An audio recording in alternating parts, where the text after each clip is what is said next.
Federal syntech.defense 9mm and 45 ACP. So this ammo was sent over to the channel by one of my Patreon supporters, David. So thank you for sending that over to the channel. I did run these through my longer barrel pistols. That was quite an interesting test. So now we're going to run through the little bit shorter barrels. So I'm going to use my 3.2 inch Taurus G2C and my 3.3 inch Smith & Wesson M&P Shield 45. So this stuff is rated at 1,050 feet per second for our 9mm through a 4-inch barrel, and our 45 is rated at 970 feet per second through a 5-inch barrel. So this ammo is basically meant to segment out and break apart.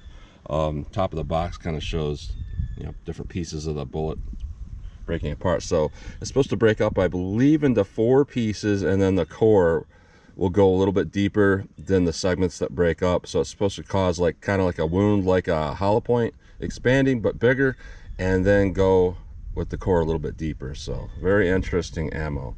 So I'm going to go through the chronograph, see what kind of velocity and accuracy I get at the same time. Then I'm going to do my 10% clear ballistic gel test. So we're going to go into plain 10% clear ballistics to see what the best potential those are. See if we get, you know, that breaking up effect to happen with just plain gel with no fabric in the way. Then we'll move on to doing more of a real world simulation where I'm going to have 4 layers of sweatshirt material in this first 3-inch piece that represents hitting a pectoral muscle, followed by a 1/4 inch medium density fiberboard that represents hitting ribs or sternum, 16 more inches clear ballistics, and another 1/4 inch MDF at the back to represent hitting back ribs. Clear ballistics is roughly a half representation of the density of flesh, so 3 inches and 16 inches is more like 1.5 inches, and 8 inches on a real living target. So I like to keep these bullets within this first gel block without passing through, and that would be kind of a success as far as penetration goes. So we'll do our plain clear ballistics shot, then our real world simulation shot, and then I will shoot at steel target to see what kind of practical accuracy and shootability I can get with these. So let's get started with this test. All right, first up we have our 9mm. This is rated at 1,050 feet per second through a 4-inch barrel. I actually did get 1,090 feet per second through my 5-inch barrel. Let's see what we get here with our 3.2 inch barrel. And by the way, that's a 138 grain segmenting hollow point. So let's see how close we get to 1,050 in my little short barrel here. 999, 997, 1,010, 997, 990. So yeah, we got probably about a 90 feet per second drop there, going from a 5-inch barrel to a 3.2 inch barrel. Now we have our 45 auto, 210 grain. This is rated at 970 feet per second, and through my 5.3 inch Glock 41 I only got 931 feet per second. So we'll see how close we get to that 970 feet per second on my 3.3 inch barrel here.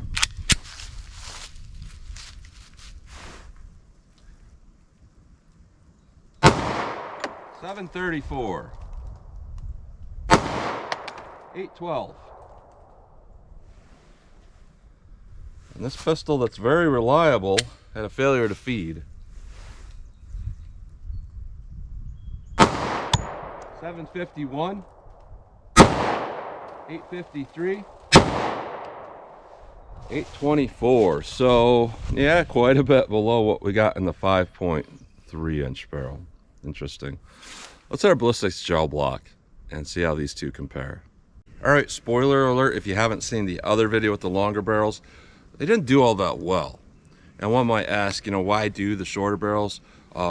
It's always been my experience throughout the years that you never know until you know. Sometimes weird little things, not just the velocity, make a big difference in how a bullet will perform. I've seen bullets with a lot less velocity out of different guns actually perform really well, and better than ones that are moving a lot faster out of longer barrel guns, simply because I think sometimes the way the rifling spins a bullet, it can make a difference on how they will perform. So you just never know until you know. So we'll see what we get here with our 9mm plain clear ballistic shot.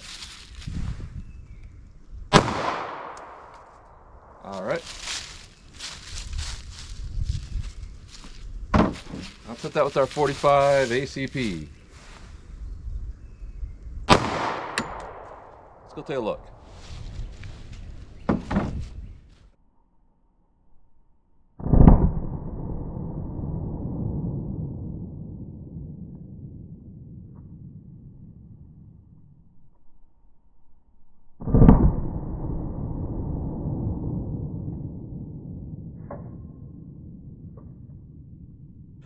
All right, so basically what these are supposed to do is fragment out and, you know, get really big pedal pieces. And what I'm seeing here, the performance is almost the same as Full Metal Jacket. Nothing really happened here at all. We got no fragmentation, no segmenting or anything like that. Interesting. With our 9mm, we have a penetration of, I'll call it about 23 inches. And with our 45 auto, we got about, I'll say 26 and a quarter. So that's quite a bit of over penetration. It might not pan out that way once we put in our rib simulation, but it seems like quite a bit. And, you know, just not that good of performance. So let's put in our fabric, put in our rib simulations, and see how these do in our real world simulation. All right, now we'll do our real world simulation. 4 layers of sweatshirt material, followed by 3 inches of clear ballistics to represent hitting a pectoral muscle, followed by a 1/4 inch medium density fub board to represent hitting front ribs or sternum, followed by 16 more inches of clear ballistics, and another 1/4 inch MDF at the back to represent hitting back ribs. If I keep these bullets within the back rib simulation or within, you know, 3 inches past it, you know, they're not bad for like getting over penetration. They probably would not pass through an average size individual, but I would prefer they actually perform like they're supposed to. So let's see what we get here with our 9mm.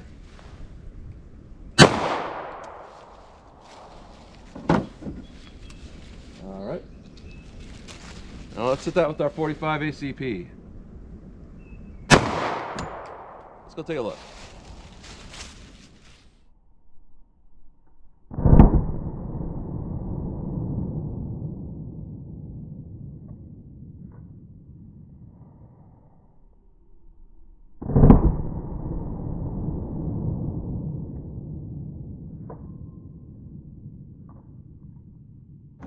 All right, so, you know, they didn't over penetrate, I'll give it that.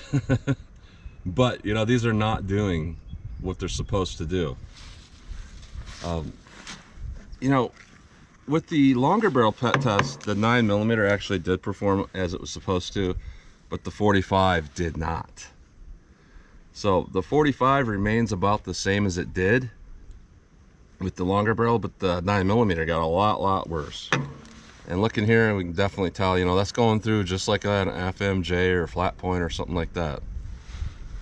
Now, I will say that the penetration ain't that far, so it didn't over penetrate, in my opinion. They could still be used for defense. We did touch that back rib simulation with the 9mm. So in terms of like over penetrating, would they over penetrate, pass through an average size individual? No. And we did get some tumbling damage there with the 9mm, but they did not perform as advertised.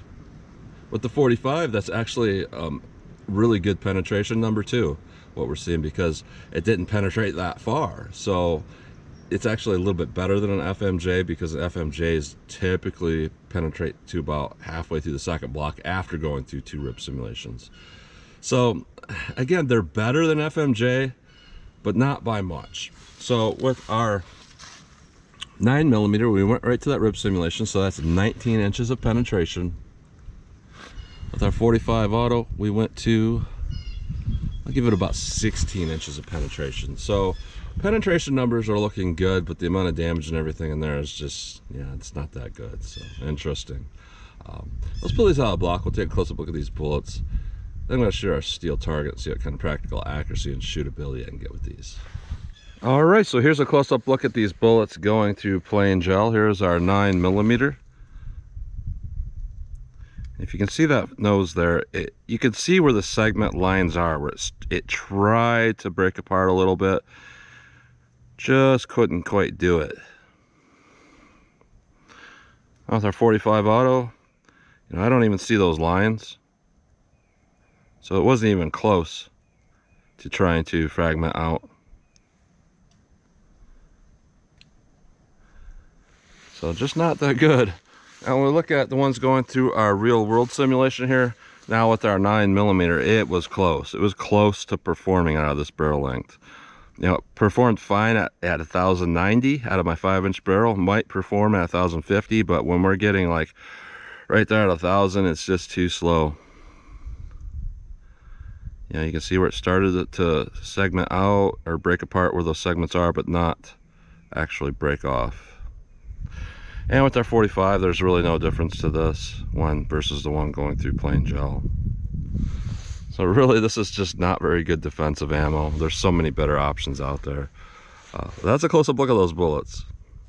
All right, 14 yards from the target, so I'm just gonna do a practical shootability drill here. So I'm just gonna get a front sight picture and pop these off as fast as I think I can hit the target.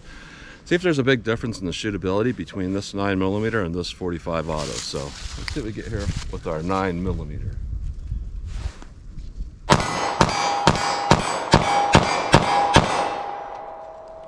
So I'm not even really lining up those sights. I'm just getting the front sight picture and popping them off, and they'll shoot okay. 45 auto, same thing.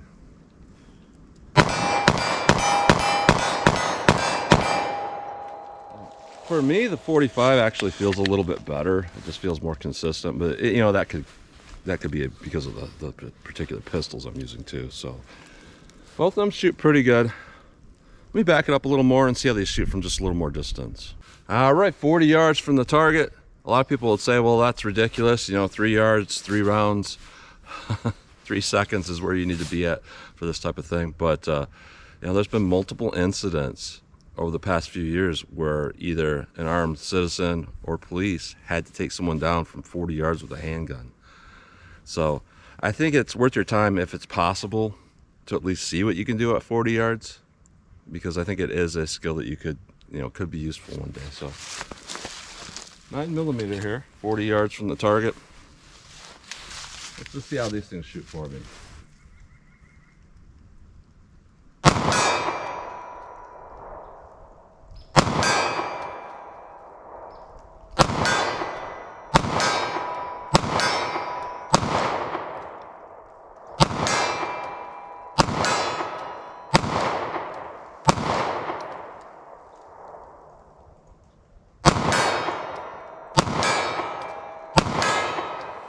So some of those rounds, you know, they got away from me, and I don't know why, because I was lining up those sights pretty well. But let's see what I can do here with our 45 auto.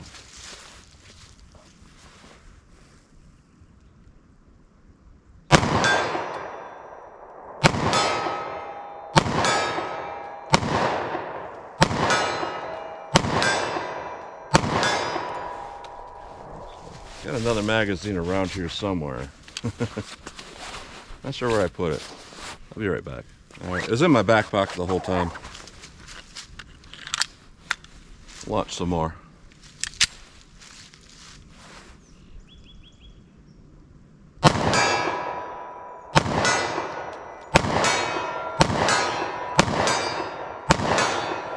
Honestly, you know, for me, the 45 shoots a little bit better. So looking at this ammo, you know, in the longer barrel test, I said the 9mm did better because it actually did perform as advertised. And in addition to that, I was a lot more accurate with the 9mm through the 5-inch barrel versus the 5.3-inch Glock barrel for the 45. With this, it's a little bit the opposite, where I'm going to say the 45 is a little bit better option here because we did not get extreme over penetration through our real world simulation. Penetrated a little bit less than that 9mm. And no matter what that gel says, if you have a 45 caliber bullet versus a 9mm bullet, the 45 caliber bullet is going to do more damage in the real world. So I'm going to pick that, and it didn't penetrate that far. And also in addition to that, I shot it a little bit better. So in this test, I'm going to say the 45 did better, but at the same time, this is a complete failure of the ammo of how it's supposed to perform. So looking at these options, there's so many better options than this in any barrel length, in my opinion. I am thankful to my Patreon supporter who sent this over to the channel. This is not cheap ammo. He sent me a whole bunch of it. I mean, it's relatively cheap per round, but he sent me a whole bunch of it. So, you know, that cost adds up. So I do thank him for that, for sending this over for testing. But yeah, I wouldn't use it for defense myself. I mean, there's worse options, but this isn't that good. So interesting performance. So that's what you get today. So as always, comment, share, and like. Thanks for watching.